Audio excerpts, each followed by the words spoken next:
Hey there, everyone. Welcome to another episode of the Managing Partners Podcast, Tactical Tuesdays edition. I got Brian Cole here with me again today. This is our fourth part of the series. Brian, what have we covered so far, and what are we going to be covering today?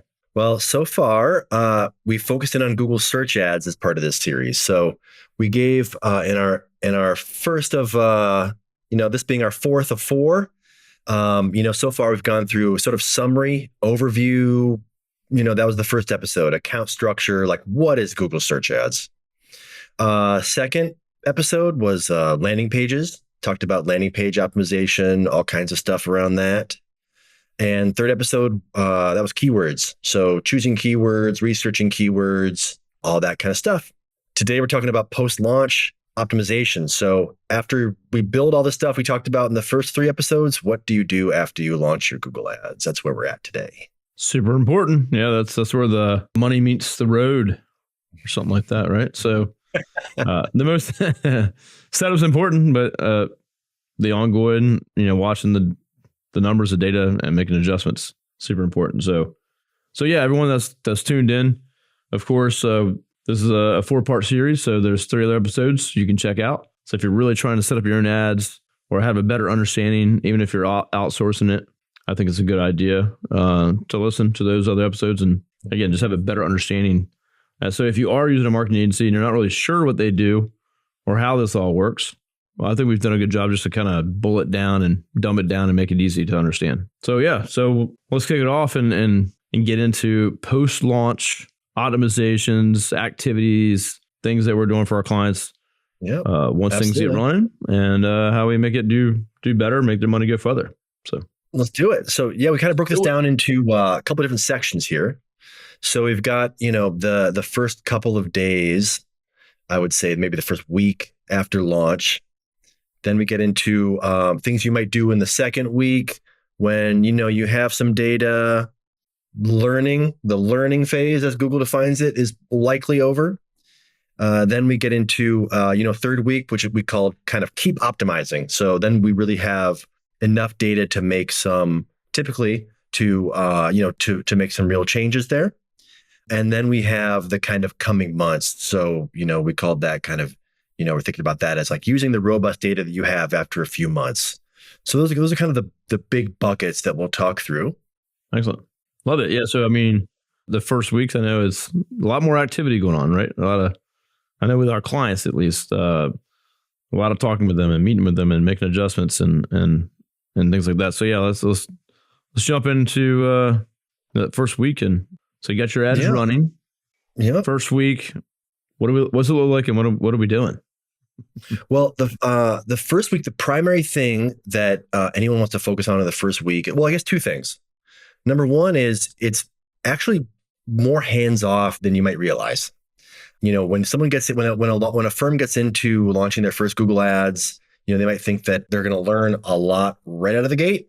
In some ways they do, and in some ways they don't.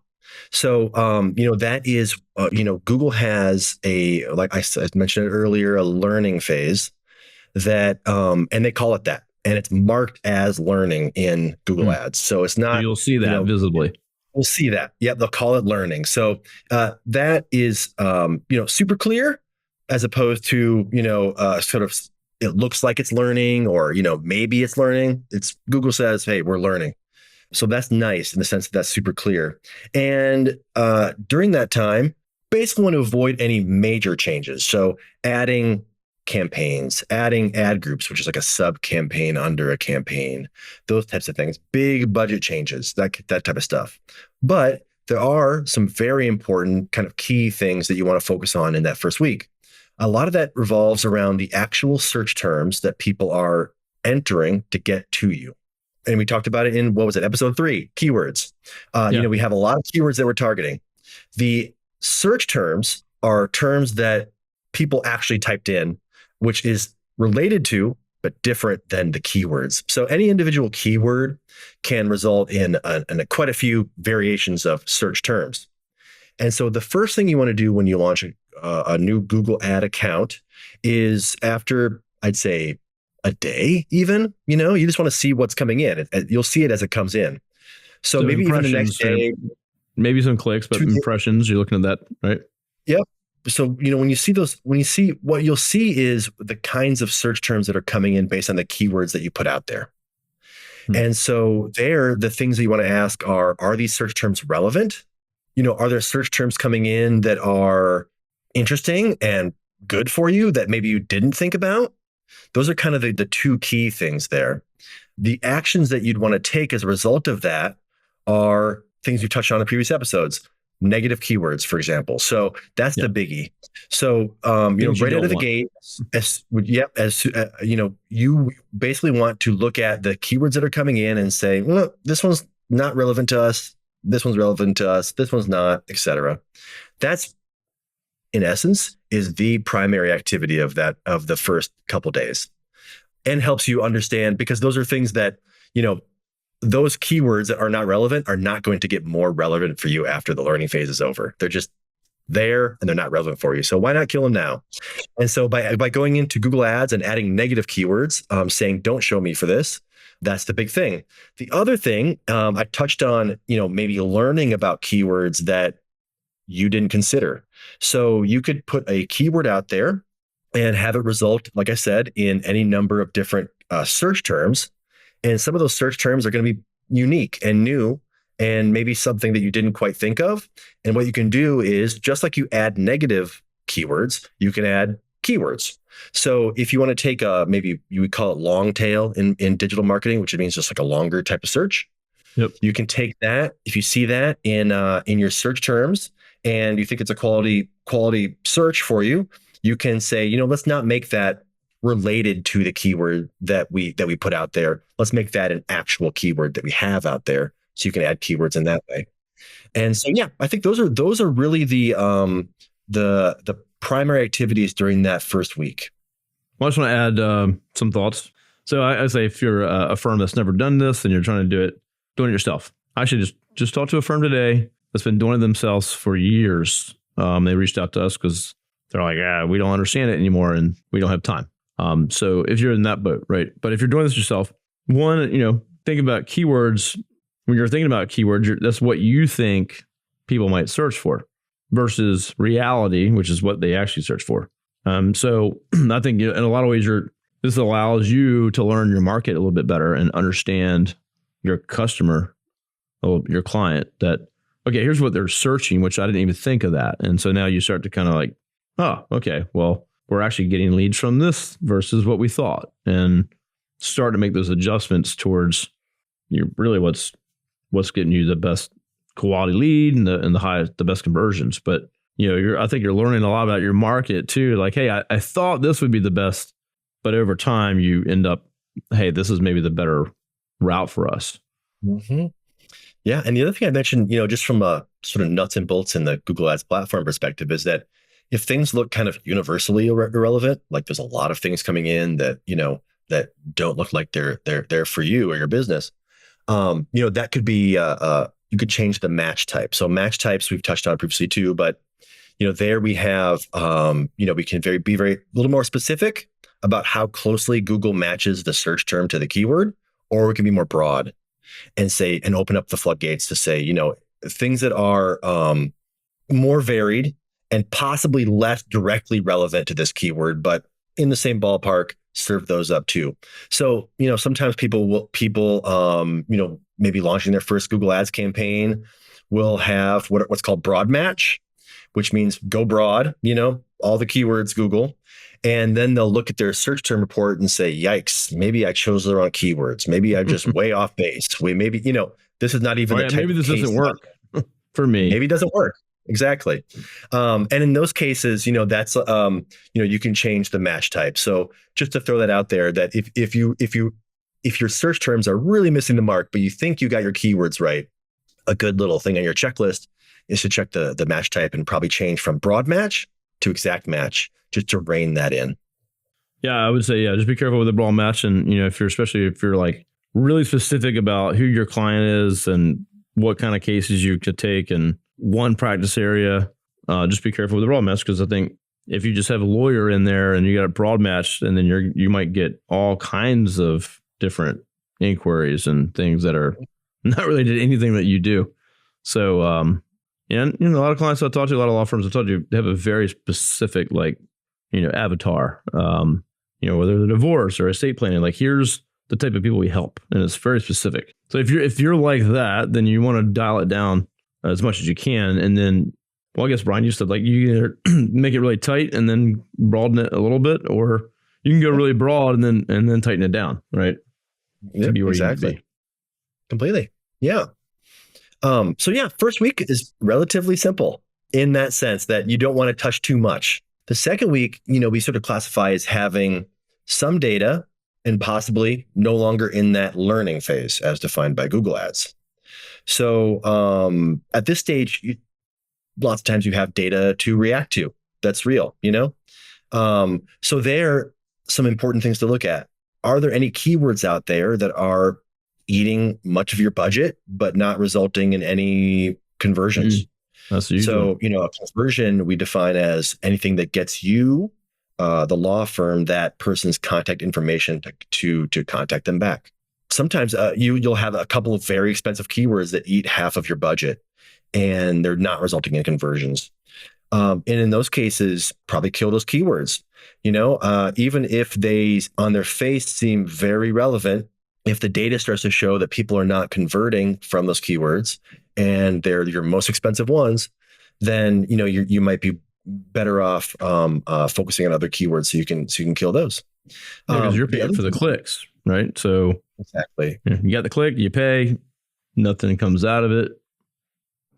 Your budget's getting just eaten up. So and what you can see in Google Ads is you can look at the keywords and conversions. So you can see that you're spending a lot for a handful of them sometimes, but you actually haven't gotten any conversions.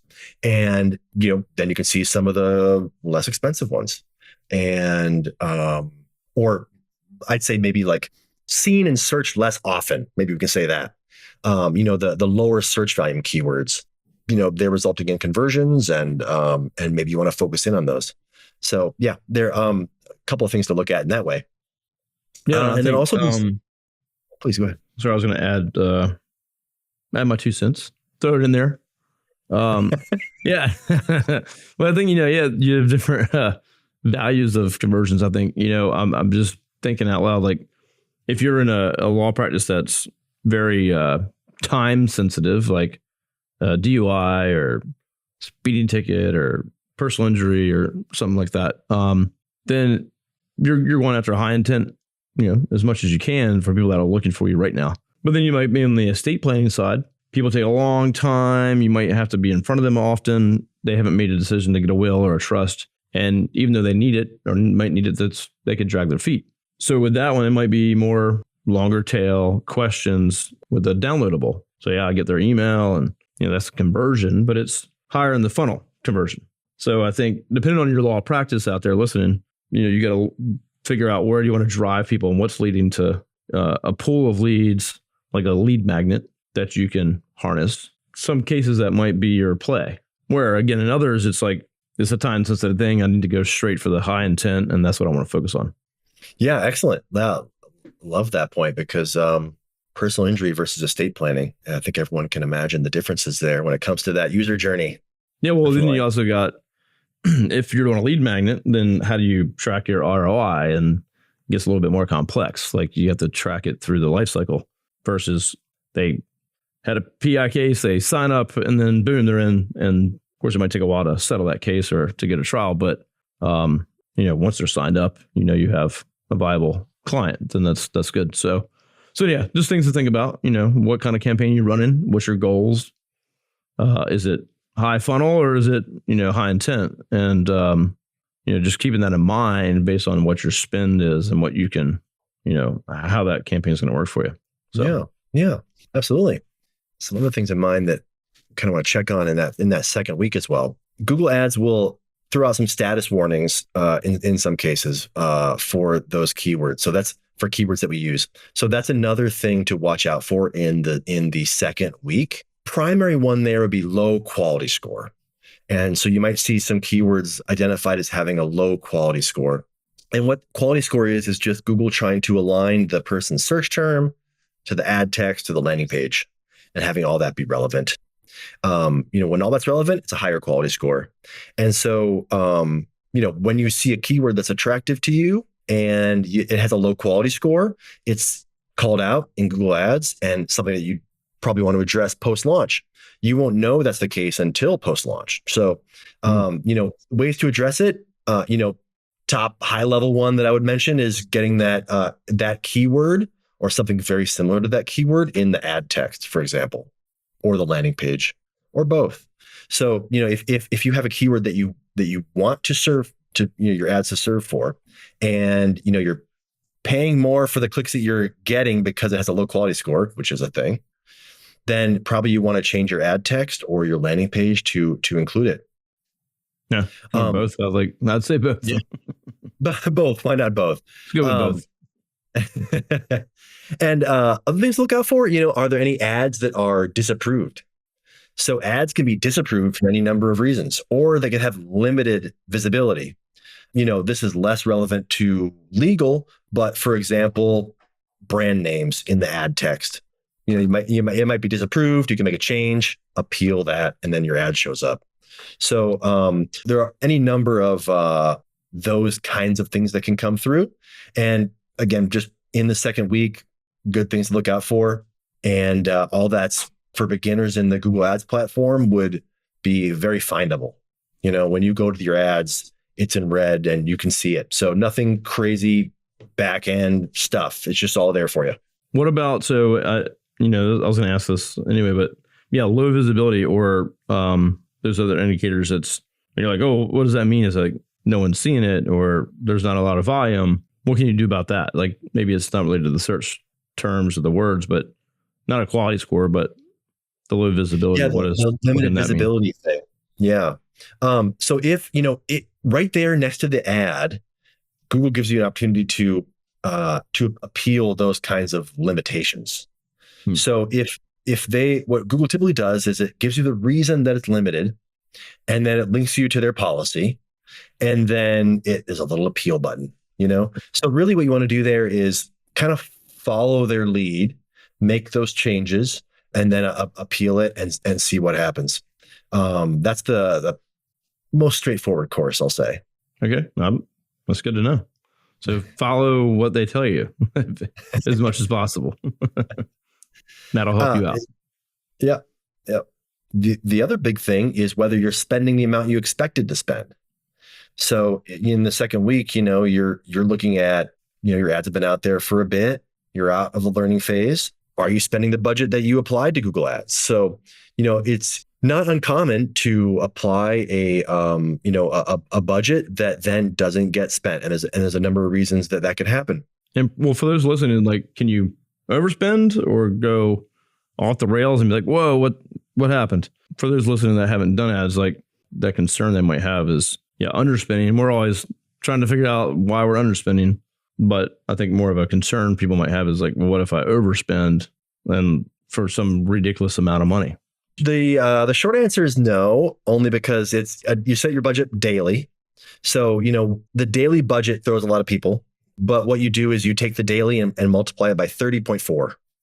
And that gives you the monthly. Then essentially, you may have spent a little more one day, a little less the next. But it averages out to be that monthly spend. So we're protected there. You're not going to spend totally below your bank account. Mm-hmm. Yep, that's good. All right. Yeah, and then on the underspending side, that it gets a little more involved. There's all kinds of reasons there, but things to look at. Again, quality score on your keywords. If you have super low quality score on most of your keywords for some reason, then they may not be serving to enough people to get enough clicks to spend all your budget. If you look at cost per click, if you have an expensive cost per click and maybe a smaller budget, and you look and you do that and you do the little math there and you say, you know what, our budget is about 1 click a day. That pretty much explains it, and that can happen. That can happen. If you're looking Absolutely. At, it depends on the industry, but if you're looking at $40 a click and 40 times 30.4, that's not nothing. So that can happen to folks. PI. I mean, I've seen stuff that's up Mhm. there, so Yeah. it can definitely happen. Yeah. Other things to look through, look at click-through rate. So again, this is sort of, more for maybe first time, folks in Google Ads, but if the ad text just doesn't quite get you there and people are seeing it but not clicking it, there you could underspend, right? I mean, you're paying for the clicks. So, right there, you can sort of see how some ad text that isn't speaking to folks could kind of affect your ability to draw them in and thus have an effective ad spend. So you're saying that the ad's serving a lot and getting impressions, but the clicks aren't there. Yeah. So hey, what does the ad say? Why aren't people resonating with it? Completely. That one's more rare, than other more straightforward ones like low quality score. But still, as something to look at, if you're really, hitting it hard and unable to determine why exactly you're not spending all of your budget, that's another. There are some other more in the weeds ones, that probably wouldn't apply to folks who are doing this for the first time, but you can set for instance, target cost per acquisition in Google Ads. If you say that's 1 cent, you're not going to get any of those leads because Google can't meet that need. So that's an extreme example, but there's some other reasons. If you really go through those first common ones and still can't figure out why you're not spending your entire budget. Also, there may not be search volume. If you limit your geography really intensely and you use the exact match keywords and have a small set of keywords and it's a niche topic, all those things can combine to possibly have you not spend what you expected. And in this scenario, we think about people, wanting to spend that. I mean, it's not like, the lower spend is good in this case. We want to spend that, but we want to go effectively. And so it takes some work if you learn that you're just not getting it. We want ads to work for folks, not launch ads and say, oh, thank goodness we're not spending money. Yeah, I mean, that's a good point. I mean, you've earmarked that money, it's gone. You've budgeted for it, hopefully. Then spend it and spend it effectively. And then you can keep improving, hopefully, how much that puts back in your pocket. So you lost the ads today, they're not going to perform their best tomorrow. Like it takes time. And that's what we're talking about today is the optimizations. How do we make them better? How do we make those changes, get the most conversions we can and at the lowest cost we can. So absolutely. But yeah, spend the money if you've earmarked it. And then just try to make it go further, right? And that's the thing is we're spending this much. How can we get it to go further and further and further until we've kind of hit a point where we just can't do anymore? Then you can look at more geographic area or practice areas or increase your budget. 3 weeks in, what are we looking like? What are we looking at? So, at this stage, you want to keep looking at available data. And essentially we have, can we kind of call this phase keep optimizing? So, you sort of expand on the previous optimization stuff and you get into it a bit more because you have a little bit more data to go off of and you're not in that learning phase we talked about in week 1. So, some of the things that we're asking at this stage are, what ads are working best and why? Healthy to ask that question. Is the ad spend still pacing as expected? So, are you where you want to be in that way? Are conversions increasing, decreasing, flat? Sort of what's going on there. Did they drop off? Did some measurement thing break, et cetera? Everything's still pretty new. It's a good point. Checking that, make sure that, your forms are working and you're collecting the conversion data and that you're getting conversions, Completely. So yeah, for sure. Absolutely. And then, back to a first week activity, are there any new irrelevant keywords that came in, search terms that came in that you might want to add as negative keywords? So that's one that sort of sprinkled throughout here. That it's not that the first week will reveal necessarily all of those, irrelevant search terms that could come in based on your keywords. So it's one that we kind of keep looping back to. But yeah, those are the things that we're kind of asking in that third week. And then to get into the actions that you take, essentially when you're looking at the ad text, you want to learn about what's working the best and how can we take that learning and place it throughout our campaign.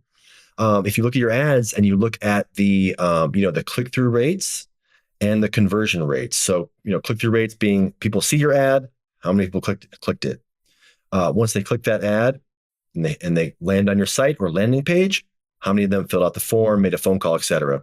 So typically there's some standouts, and it gets a little creative. So, when you look at your ads and you see that one is drawing people in more than others, you can ask yourself why. What do we say in that ad that prompts people to click more than elsewhere? And again, this is something that if a law firm is even doing this on their own, they could do this, right? I mean, you can look at each ad and see at what rate did people click into this. There's other things also that you can look at to help identify what kind of terminology helps or attracts people to the firm.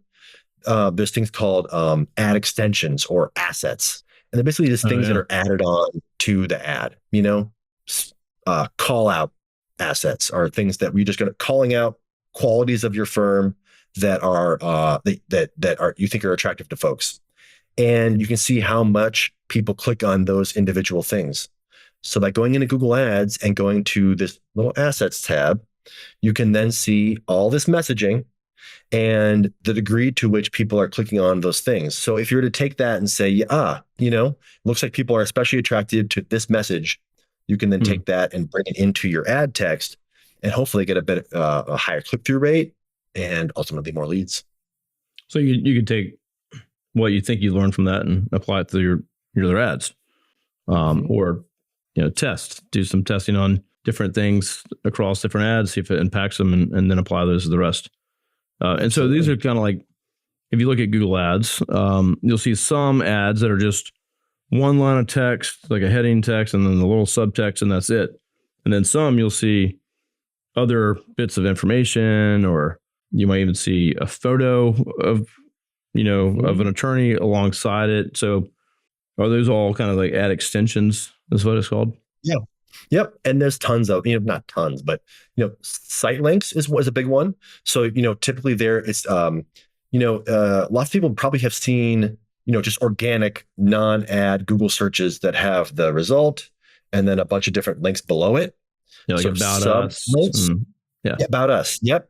And so those, that's a big one, so we typically would add about us, if there's a testimonials page, if there's those kinds of things. Or settlements or whatever. Yeah. Totally. Yep. Exactly. And things that people would be interested in and maybe want to link directly to, and even bypass the landing page in that instance. Linking the Google, business profile that you have, and you see Google Maps and your reviews and stuff. You can link that there. You can add your phone number. You can add, like you said, photos. So anyway, lots of stuff is possible there to expand your ad and expand it in terms of like footprint. Like the actual footprint that you have on that search result page. Yeah, expands. Real estate, right? So you're taking up more space if you have some of that stuff turned on. Also, though, on the flip side, say you have the perfect ad, and you've got this perfect landing page, you add all that stuff, then they're likely to not click on the landing page that you've put so much effort into to kind of funnel them down. But do you rather have to click and they get to your firm page or not? You can still retarget them or do other methods of advertising after the fact as well. Yeah. Yeah. And what we found there is also that people who click into the thing they're interested in, they're going to have a journey throughout your web presence, whether it's your landing page, your primary site, or going from one to the other. They're going to do they're going to sort of choose their own path there. And so giving them the opportunity from even the search result page to choose their own path and say, I want to see what people say about this firm. Okay, I know the firm name. I've seen some high level information about them, learning about them for the first time simply through ad text and clicking directly into, say, the testimonials or the case results or what have you. That's their own kind of journey. And from there, maybe they click on about us. And, then they might learn about things that are, that they would, the same types of things they would learn on the landing page if they clicked on the landing page from the outset. So allowing people plenty of paths and letting them choose their own journey, but then also looking back at the journeys they've taken and learning from the types of ad text they've clicked on. That's a solid third week activity. Well, yeah, I mean, we're talking about law firms here. We're not talking about selling a hot product on social media that you click in and you're stuck in a funnel page and, you know, there's nowhere to go. It's, you know, these people are making big decisions to hire professionals to help them in a life crisis potentially or whatever it may be. So, you know, I think the ads or the extensions, it makes it look more like a legit local firm with other information versus just an ad text that you don't know where you're going. So I think those extensions for me help make it appear more of a legit firm that offers other things than just click here and I'm going to be sold something. You know what I mean? So yes, it's not e-commerce, or we're not buying video games on Google Play or something. I don't know what. Yeah, exactly. I mean, just like a law firm hiring us, like, you know, we have an ad. We don't stop them from being able to get to our main website, which would be suggested in, like, you know, a ClickFunnels or an e-commerce campaign. You'd want them to kind of like stay right where they're at. So in our case, we kind of have like a hybrid approach. Yeah, let them go check out our about page and our team and whatever they want. And if I look in HubSpot at my data from a lead, you'll see how they go around the website and they investigate and dig deeper before they reach out to us. And I think same is going to be true for a law firm. Yeah. And what's cool about looking at one of our sort of third week things here was looking at the trajectory of those conversions. That path, all these paths we're talking about people taking, just important to note for people's awareness who may be, you know, taking action in Google Ads, that people can leave the site, come back, convert, and still be counted as a conversion that came from your ad. So, you know, I think that people who start out building their first Google Ads campaign might think, you know, you hit the landing page, you convert or you don't. If you don't, you know, you come back later through an organic search in Google, say, and then you're attributed to, you know, to having come in through organic. And that's not the case. So you can take comfort in providing people with plenty of like wiggle room in terms of where they're going and what they're experiencing with your online presence. It'll all still be tracked back to that ad, you know, even if it's a couple of days later, typically. So that's a good point. Yeah. I mean, yeah, I'm just thinking of someone like set up their own ads. They're like, oh, they throw $500 at this thing. And like a couple of days go in, they're like, oh, I got all these clicks, no conversions, money's gone. Like, not necessarily. I mean, people, they'll say I got a reckless driving ticket. Like I need to hire a lawyer, maybe not like instantaneously. I can probably take a few days, talk with a few and hire one I like. But so they might come right back and search your name this time because they know who you are. But we can still track that back to being, they discovered you from a Google ad, and that gets the credit. Yeah. It's why we don't start ads reporting for clients until the fifth day of the next month or something, right? We're just giving a little time for those people to convert who may have clicked in through the end of the previous month to help clients sort of truly understand what they're getting, sure, as opposed to turning it around and reporting on performance before the conversions maybe even came in. Good point. All right, well, let's get into the coming months and what that looks like and what we got. I know this is, you know, you have a lot more information, more data. So what are we doing in the month 2, month 3, and so on? Yeah. So, you know, now seasoned account, you know, a lot of data on hand. So, you know, some of the biggies here, making sure that your conversion rate is healthy. This can vary greatly by practice area, but in legal, if it's between maybe 5 and 7%, looking healthy. So, again, that can vary greatly, but so there's some danger in presenting a number there, but I think it's worth mentioning at least a ballpark, because otherwise people are just like, what am I even looking at? Right. I mean, how are you going to know if we don't tell you? So 5 to 7% looking good. Yeah, that's healthy. You know, if you're not there, then, you know, you might want to loop back and take on some of the optimization stuff that, you know, you did or could have done in the third week. You know, it doesn't just, the optimizations don't just end, but other things. Are there specific times of day or days of the week where conversion rate is higher? If you are, if you maybe have a limited budget your ad isn't being viewed for every relevant search that comes in, let's say, and you have this sort of 2 months of data that you're looking at, you can look and you can say, our conversion rate is much higher at certain times of day. And what you might want to do then is a couple of different things. You could either serve your ads only during those times of day. That's one option. If it was, whatever, 7 to 7, let's say, you saw that your conversion rate was much higher, you could serve your ads only during that time of day. You could also do bid adjustments where you could say, people who see our ads, I don't know, in the afternoon, let's say, are more likely to convert. If they're in that zone, they're spend more than. Yeah, you can say we're willing to spend 30% more for each click from 3 to 5 p.m., for example. Things like that. So there's and you have enough data at this stage, a couple months out, to reliably look at those metrics. The third week in, unless you have a really high budget, which, by the way, a high budget would accelerate all of this, naturally. Unless you have a really high budget, looking at the time of day of week type of stuff, typically it's not quite ready. Still kind of baking. That makes sense. So just real quick to throw it in here for those listening, like, I'm going to try to do Google Ads myself. What's a low budget? What's a high budget? Just for them to be able to reference, like, what is too low? What is probably not enough? I don't know if we hit on that or not, but like maybe per day budget or maybe monthly budget. We typically recommend starting with about $5,000 a month. You can do lower and make that work, because we're talking about all the ways that you can sort of hone in on time of day, geography, keywords, and the limitations or otherwise. You can kind of focus in if you have a lower budget.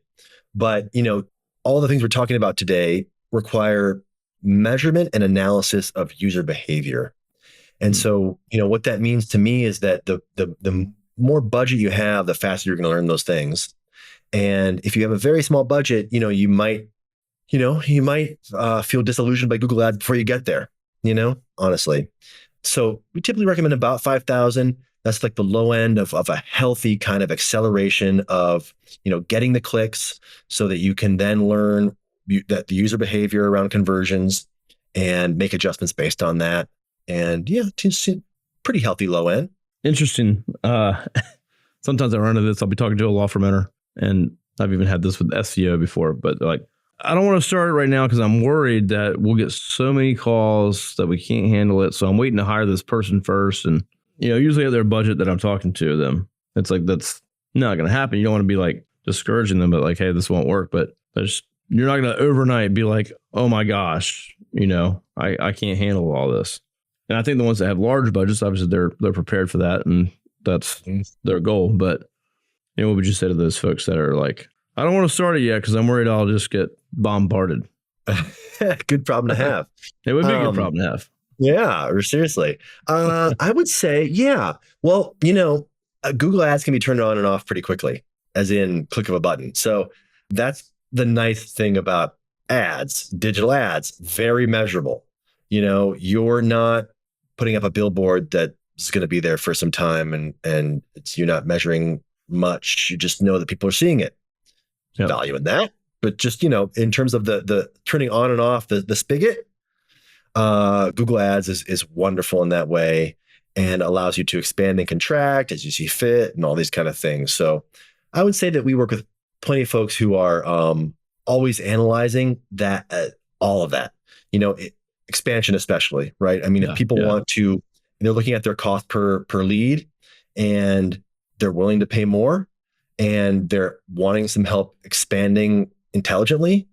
Yeah, I think that's where people, come to us to help them do that, help them ensure things are measured and we can trust the data, because, you can pay more and have it be good if you're still ROI positive. So I think it's, I wouldn't totally discount that concern, but I would say that that adjustments can be made pretty quickly if it becomes a problem. Yeah, I like it. So one other thing I had a thought on, and we can maybe summarize and get folks on their way to running their own Google Ads or calling us to do it for them. But search specialist or from Google, if you run your own campaign, your own ads, you'll probably get contacted by Google.